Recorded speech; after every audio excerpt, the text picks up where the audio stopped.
खबर शामिल करते हैं साहिवाल से, जहां डिप्टी कमिश्नर ज़ीशान जावेद ने शहर की 7 सब्जी व फ्रूट मंडियों और मार्केटों में प्राइस कंट्रोल मजिस्ट्रेट मुस्तकिल बुनियादों पर तैनात कर दिए हैं, जो सुबह 10 बजे से शाम 6 बजे तक ड्यूटी देंगे और सरकारी नरखों पर तमाम ज़रूरी अशिया सर्व की फ़रोख्त को यकीनी बनाएंगे। ये बात एक सरकारी बयान में कही गई है। इस सिलसिला में प्रिंट मीडिया एसोसिएशन के वफ्द, जिसकी क़यादत सदर राना वहीद कर रहे थे, और मलिक आसफ नवाज चौधरी, उस्मान अली, राव अतीक वसीम, हाफिज शफीक भट्ट, सदीक सरफराज चिश्ती, इम्तियाज़ भट्ट, मियाँ काशिफ मुश्ताक भट्टी,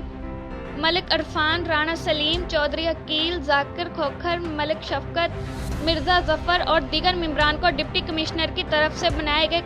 कंट्रोल रूम का विजिट करवाया गया। इस मौका पर डिप्टी कमिश्नर साहिवाल ने बताया कि मुनाफाखोरों के खिलाफ क्रैकडाउन का आगाज़ कर दिया गया है